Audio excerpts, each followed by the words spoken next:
Yo, yo, yo. Welcome to Starbucks with your host, Anthony DiNardo and Jim Rosati. Jim, what's up, my guy? Good morning. Good morning. It is early here. I'm in the central time zone, so I'm an hour behind you. Yeah, I didn't think about that. It's really early for you, but it's early as normal for me. So I can't imagine how early it is for you. Yeah, also, it's not as if like you went to bed earlier because there was no Steeler game that got delayed last night or anything. Yeah, I would have appreciated that game ending a little bit earlier. I mean, it was a great football game for those who didn't watch it. But yeah, it would have been nice to go to sleep maybe an hour earlier. Yeah. Sorry about that, buddy. Well, it is what it is. Yeah. Well, it is what it is. Today is a beautiful Monday morning. That's about it. No, I mean, MLB playoffs are going on right now. Not much in Pirates world because it's October and well, baseball stops when it comes to October for Pirates baseball. But yeah, like we haven't had anything fun to talk about since the last presser. So yeah, I guess there's some things that we can discuss though. We can discuss some Pirates protests that are happening today. And then we can talk some Arizona Fall League and of course, Major League Baseball. So what do you think there? What do you think there, Jim? Yeah, it sounds like a plan. Um, shouldn't be too long of an episode this morning, but yeah, there's a few things to discuss. Yeah, for sure. So, of course, before we get into it, let's tell you all about BetOnline. BetOnline is the world's most trusted betting platform and your number one source for everything football. BetOnline has every stat, every matchup, and even live odds and spreads to bet on during the games. Think you know your stuff? Get in on our $200,000 mega contest and pick 5 games against the spread every week for your chance at weekly prizes and a share of $200,000. When the game's over, head on over to our online casino and get in on a game of blackjack or poker or unwind with one of our over 150 slot games. Head to the website today to get on the action. Bet online. The game starts here. So, Jim, I feel like let's maybe just talk a little bit about the MLB playoffs. What are your thoughts so far? What's happening here? Yeah, I feel like there's been some really entertaining games so far. And like the Dodgers, Padres, those two have been those two have been great. The Phillies, Mets, those have been some pretty wild games.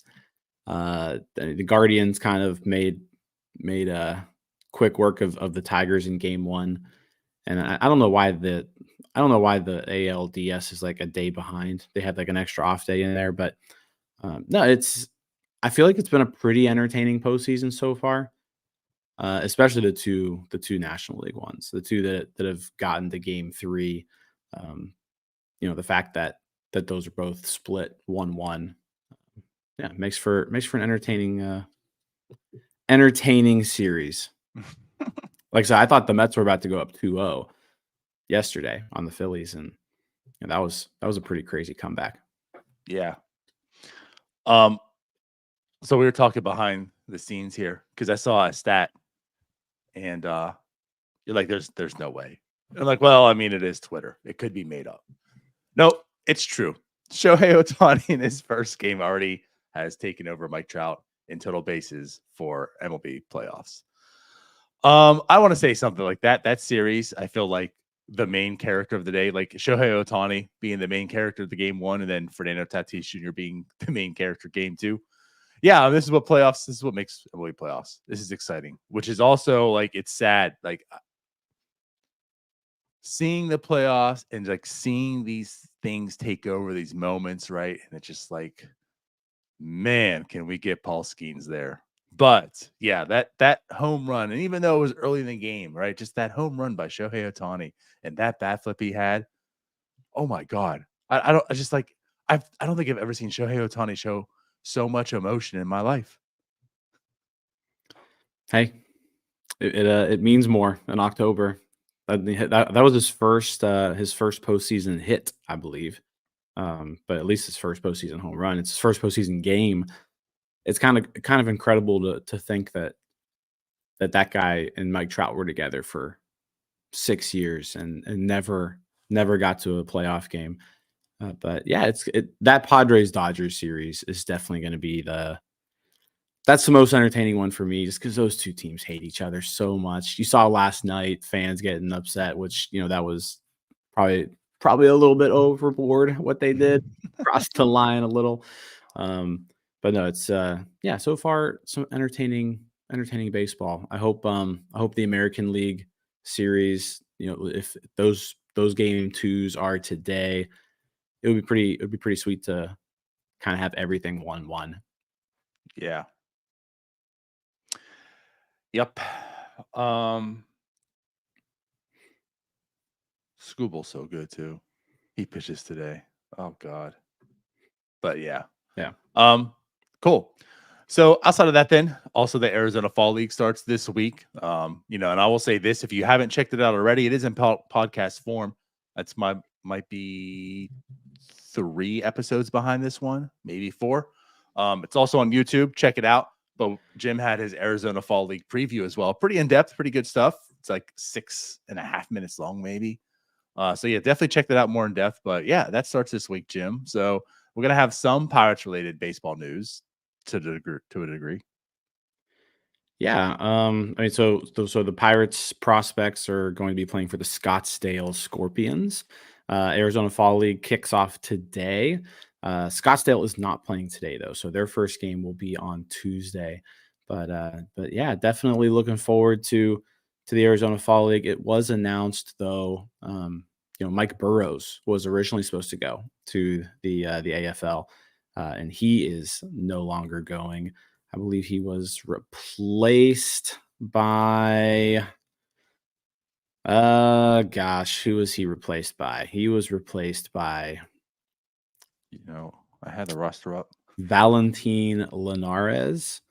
Valentin Linares has taken Mike Burrows' spot. So kind of a bummer, because Mike Burrows would have gone into that as the number 2 rated prospect for the Pirates behind Termarr Johnson. So you take him away from us, it makes the squad a little less interesting, but there's still some reasons to pay attention down there. Yeah, for sure. And I think last year was kind of like a little bit of indictment. There's sometimes some guys that are no names that become a little bit of a name. But obviously, Termarr Johnson leads the way. Termarr Johnson is why you're probably paying attention right now to the Arizona Fall League, and for good reason. I mean, he's a pretty hyped prospect, top draft pick, that year for the Pirates, and he's seen his struggles. He got promoted this year to Double-A, so he's close. He struggled when he got promoted, and then kind of kicked it up. And so I'm interested to see how he plays the Arizona Fall League here as well. But outside of that, it's the Arizona Fall League, mixture of all kinds of prospects to pay attention to as well. So some fun, especially in the prospects. We'll talk, and have some discussions about them. But yeah, like you said, there's not too many interesting guys down there. Yeah, definitely interested in seeing Termarr Johnson. Mm-hmm. Because it's going to be just more at bats against pretty advanced competition. You're typically not sending 18, 19-year-old pitchers to this thing. These are typically more experienced pitchers going to the Arizona Fall League, college arms, things like that. But yeah, so definitely looking forward to seeing how he performs. Couple other names that I just want to kind of just watch. Sammy Siani, certainly no longer a top prospect by any means, but he did look a lot better this year than he had in his previous seasons. There is some pedigree there. I'm not expecting Sammy Siani to account too much, but there is a possibility that he could one day be a 4th outfielder, based off of his skill set. So there's him. Christian Curtis, top 30 pitching prospect. He's going to be there. He throws the ball really hard, has great stuff, upper 90s. So that'll be fun seeing him. And what's also pretty cool about the Arizona Fall League this year is I feel like the one thing we always complained about was like, it's 2022, it's 2023. Why can't we watch these games? Major League Baseball finally is broadcasting more of these games. And I think I saw yesterday that 81 Arizona Fall League games are going to be Oh, streamed on MLB.com. And so I looked at the schedule. I mean, it's every day there's going to be 2 to 3 games that are streamed. So that's cool because before we never really got to see any footage from these games. It just right. didn't make sense. It was like just pull some interns together, throw them down there in Arizona. These are spring training facilities. The infrastructure should be there to at least throw up a broadcast stream. So yeah, it's nice to see them, marketing this a little bit more. Yeah, that's good. Finally, MLB is doing something to catch up in the real world. Um, yeah, good stuff. And I guess the other name I'm going to add here is also Eddie Yean. Being Rule 5 eligible, I Yep. think a lot of eyes are going to be on him as well from 29 other teams if that's someone that they want to acquire in the Rule 5 draft or maybe even trade for. So yeah, Eddie Yean, which again, if you haven't, check out the preview that Jim did. But we all know about Eddie Yean, and he hasn't really produced, but he's turned himself into a pretty solid minor leaguer reliever. So, Yeah. and as Pirates fans all know, those guys get plucked. Pirates fans love their Rule 5 draft relievers. So there's some good chance. I mean, Eddie Yean is 23 years old, was producing, in that reliever role. So, someone to definitely take a look at because he's not in the Pirates plans. I can tell you that right now. Yeah, I wouldn't necessarily say he's not in the plans, but like he's not going to be added to the 40 man this offseason. There's not really the space for him. But I could see this kind of being a showcase where, yeah, Yeen could potentially become a candidate to get picked in the Rule 5 draft, or at least he's someone who he kind of makes you think a little bit because the stuff's really good. He did look like this was his best season as a pro, at least in the Pirates organization. So, yeah, like I said, I don't think he's going to be a candidate to be put on that 40-man roster, but yeah, he could certainly put out a showing and someone take a flyer on him. For sure. Yeah. So outside of that, anything else that you really wanted to discuss Arizona Fall League style? No, it's yeah, so there's some top talent in there though. So I mean Termar Johnson, according to Pipeline, is like the 15th or 16th highest rated prospect going to Arizona Fall League. So oh, 14th rated prospect going to the Arizona Fall League. So there's some nice talent. I think just on Scottsdale, Drew Gilbert from the Mets, Jet Williams from the Mets, Bryce Eldridge from the Giants. Those are going to be the other top names on the team with Termar. So some fun stuff if you're into that Cool. thing. Right. Cool. Cool. All right. So I guess the last thing we're going to talk and discuss a little bit here about is today's a big day for some Pirates fans. So it's no surprise. There's a lot of frustrated fans if you haven't paid much attention. Um Pirates have, had another losing season. And as Tyler summed it quite nicely on our show last Thursday, for his 31 years he's been alive, he's seen 4 winning seasons. I mean, fans of sporting teams like to win. Is that fair, Jim? I think that's fair. I think that's why, a lot of Yankees fans are out there because they win. There's a lot of Red Sox fans out there because they win. There's a lot of Patriots fans, a lot of Steeler fans out there. Snoop Dogg is a fan of the Pittsburgh Steelers. Why? Because they win. So winning is usually good for fans. And I feel like, when you lose a lot, fans don't tend to like that and appreciate, and they want to see winning things, and they're going to do things to try to spark it if they can. And today there's going to be a protest. Some fans have actually designed and are going to create a protest starting at noon. It's going to start on Grand Street in front of City Hall, end up in front of PNC Park on Federal Street, I assume. So what do we think about this, Jim? Yeah, I guess this surfaced up about 5 days ago. 5 days ago, Twitter user at Swartz Canyon. My twin brother and I will be protesting the Pirates on Monday at noon, starting at Grant Street, then going over to PNC Park. Anyone can join, just trying to do something. Hey, you know what? if if fans want to gather and protest this team's leadership, um, as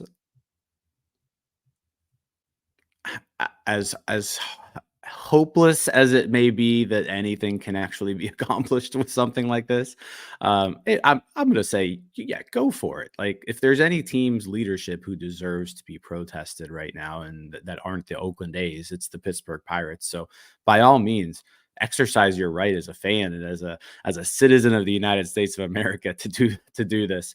And if you're downtown, and you're on lunch break or whatever, and you're upset, hey, join these guys. I don't know how many people are going to be doing this. I don't know if it's going to be 5.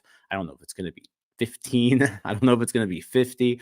But I am actually kind of interested to just see like what the turnout is here. Listen, Right. this was just a random tweet that got thrown out, and it ended up getting a little bit of run. I saw it on Reddit. It's been discussed in our Discord a little bit. So it's getting some run.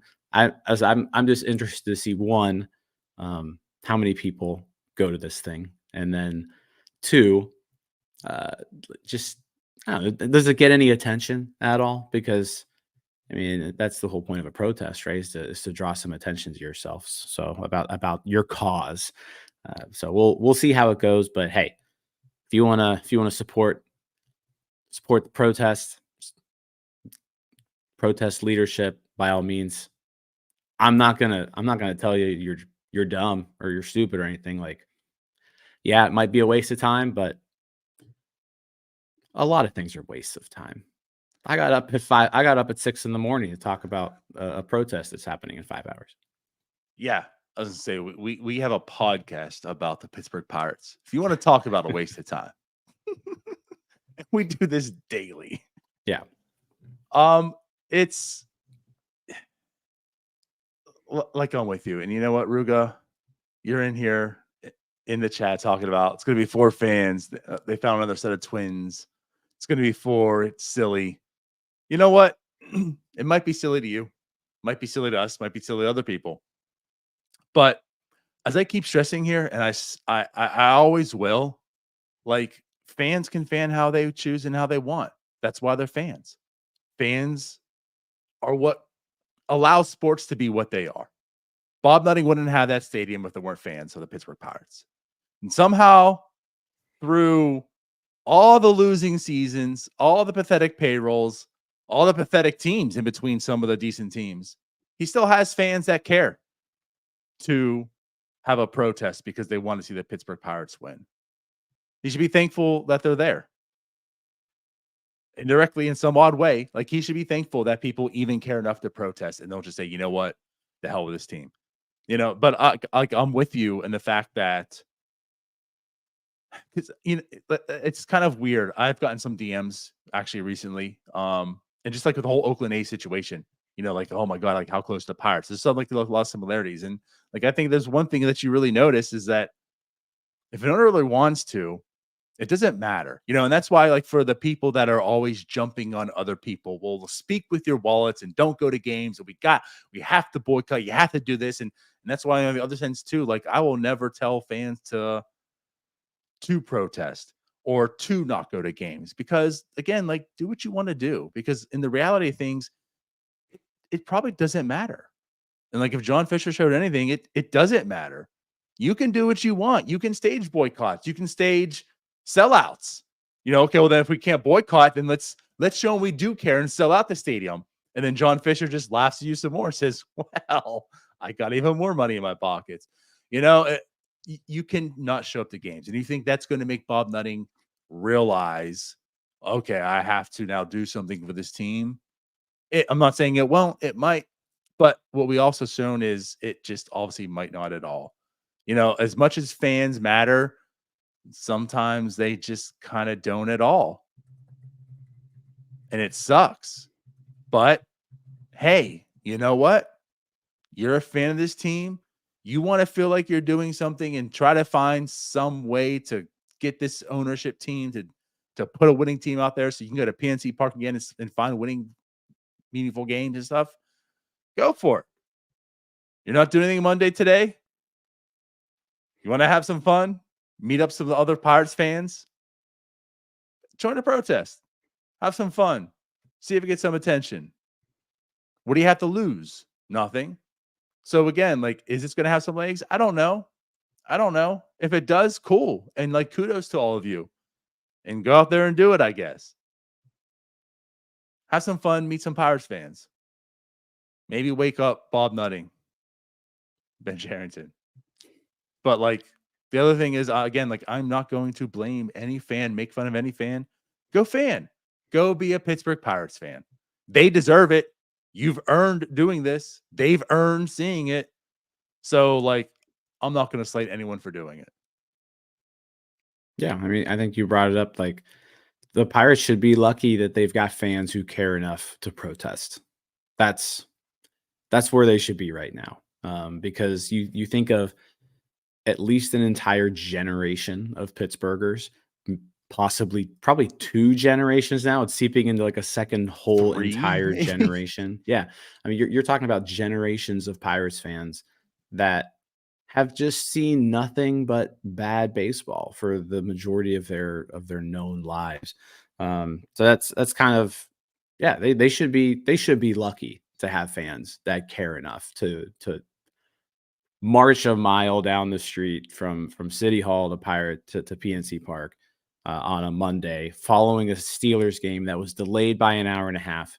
Because I mean, this isn't the first thing this should not be the first thing on people's minds on Monday, October 7th, 2024. There's plenty of other things going on. But yeah, the fact that you've got fans who care enough to do something like this, yeah, they should be lucky. Again, I don't think this is going to phase Bob Nutting in any way. It's not going to phase Travis Williams. Like we've seen over and over and over again, this team doesn't really seem to care much about what their fans think of them or what the rest of Major League Baseball thinks of them.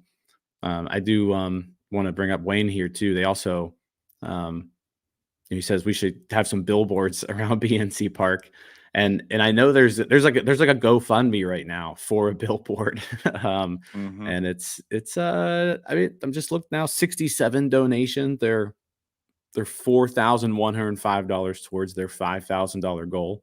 So yeah, there might be a protesting billboard somewhere. Hey, by all means, do it. Again, I don't think we should expect much to come out of this or anything at all. But hey, if you can just get a little bit more attention on Bob Nutting and kind of just his ways of owning this team, doesn't hurt. Like you said, it doesn't hurt. Right. Doesn't. And if this sparks, the next thing and then the next thing, and it can snowball. I mean, maybe this is the start of it, right? So again, I personally am not, well, I mean, I live, 900 plus miles away, so I'm not going to be there for this. But, I probably personally wouldn't go to this. That's fine. Right. Mm. But like, for those who want to, I again, like, I could see this, like, it starts the process, but like, it's a common interest. People that are going to be there are Pirates fans. You meet people online for the first time. And again, that kind of snowballs. Like, hey, you know what? Let's have a protest next Tuesday. I'm off. There we and go. there's a protest next Tuesday, and it doubles in numbers, right? And the GoFundMe gets bigger. But again, like, I think to put in perspective also, I mean, there's been countless, I mean, we've had walkouts at PNC Park, right? We've had people like this boycott today and not show up. You've had people walk in with bags over their heads. You have people walk in with spend nutting, win nutting shirts and get kicked out. You've seen things happen over the years, not in like humongous large gestures, right? But you've seen things happen over the years. And then again, the Oakland A's are a nice little sample size to show us in large numbers what, can be done and not be done. So again, I know maybe Bob Nutting isn't as heartless as John Fisher, but I also know that he's been embarrassed time and time again. He's been shown time and time again that these fans are sick of you. And there's a reason why you're having a protest in 2024 still. Yeah. I like how you mentioned, like, this could be a thing that turns into another thing, and that turns into another thing. And you never know. But I know the last time there was a somewhat organized Pirates protest. It didn't really stick. Didn't really go over well. But yeah, we'll see how this one goes. Hey, the United States of America was founded just because a couple drunk dudes got together in a bar in Boston. So who knows? Hey, Who knows what can be accomplished? you know what I mean? Exactly. Yep. And as he says, he wants more Jack Swinski content on this podcast. Well, if the 26-year-old can get out of the minor leagues, maybe we will. There you go. Actually, this Jack could have been a guy they sent to the Arizona Fall League. I think you can send.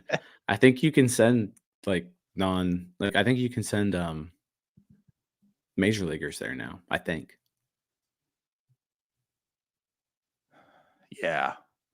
Anyways. Give him some more bats.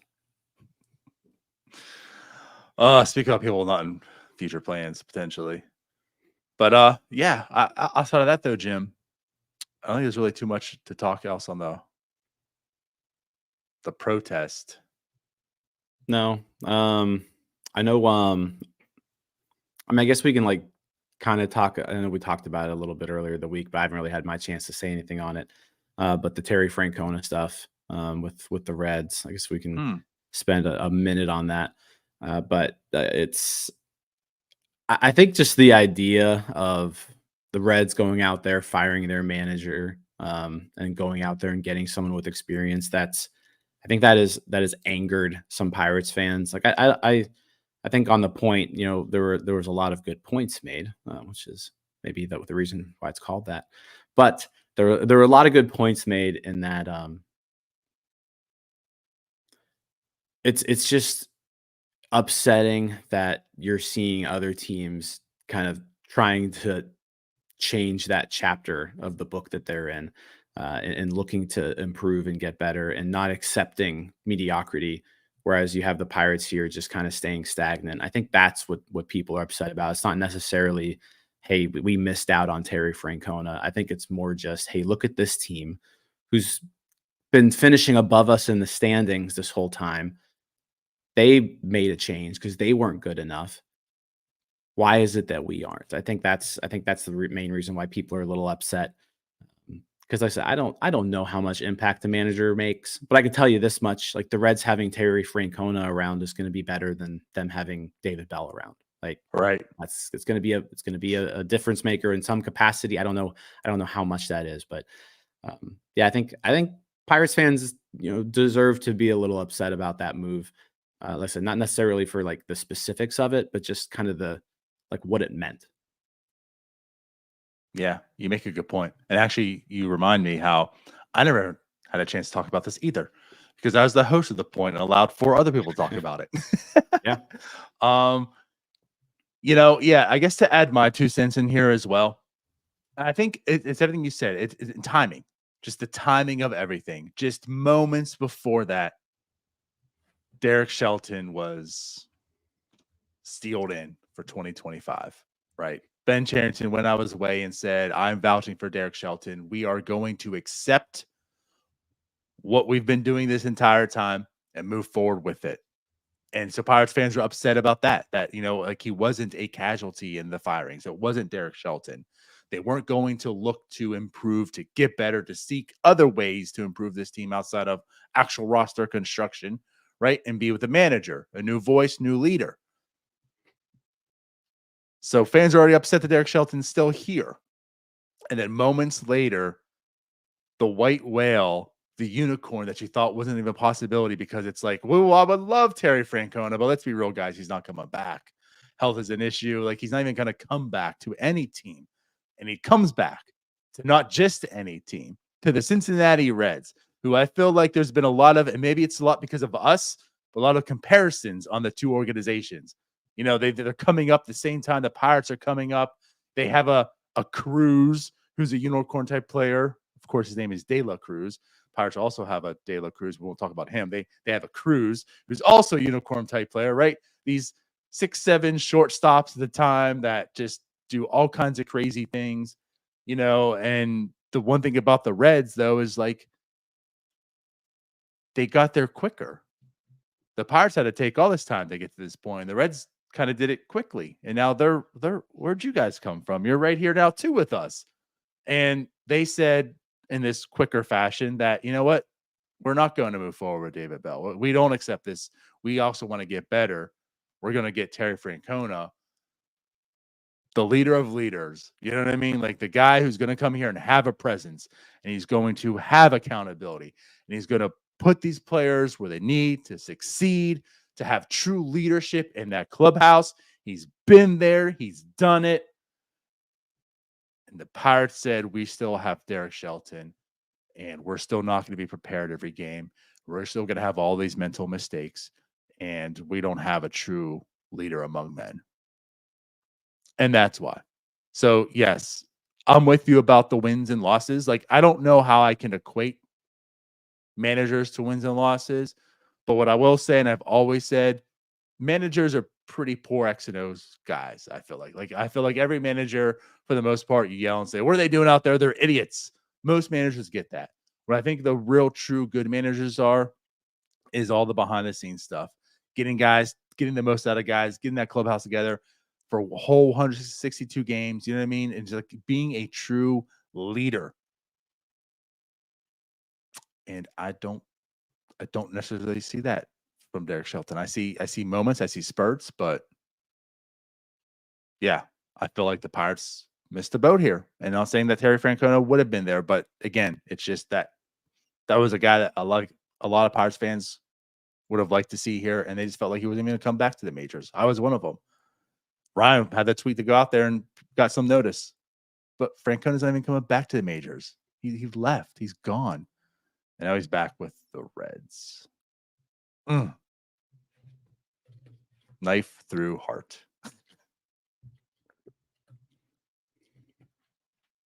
Yep. It's I mean, it is what it is. Again, the Pirates got to work with what they got. But I think that's just the frustrating part is just more the Reds aren't accepting where they're at. Right.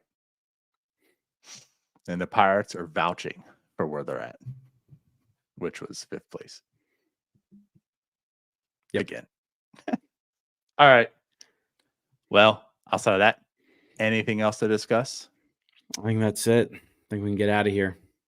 Let's do it then. We will be back, of course, for NS9 Live this Wednesday at 9 o'clock as always. And then if you haven't already seen it, go back. I know there were some technical difficulties. It is chopped up into 2 different shows. I think that's all fixed now also. So going forward, we should be fine. But the point, that debuted. Noah Howes, Bucko Banner was on there. Really cool stuff. But this Friday debuts our latest show, the Sicko Sound Off. And that's where you, as the fans, can actually join and talk. And it's like a call-in type show. The way to be able to do it, though, is you have to be in our Discord. So get in our Discord. We'll have the channel set up for all the people who want to be on the show. You guys can enter that. It'll pick the winners that can be on for Friday. And Jim, you'll be the first host of that one, right? I will be. Yep. So come join Jim. Tell him whatever is on your mind. How much of an idiot he is. How amazing he is. I know no one's going to say that. So how much of an idiot he is, guys can join. But yeah, share your frustrations. Hey, you're at the protest and you want to talk about that? Here's your chance to come on the show and we can discuss the protest. Again, whatever you guys want. So fun stuff. So this Friday at 8 o'clock. I'll see you all there. We'll see you guys there. So we're out of here. Bye-bye. See you guys. Hey, you all. Thank you for watching. I know we try to provide the most entertaining content that we can, and we'd love to spread it to as many people as possible. So I know it doesn't seem like a lot, but if you could take the 5 seconds to like this video and subscribe to the page, it helps out so much more than you know. Thank you, and let's go Bucks.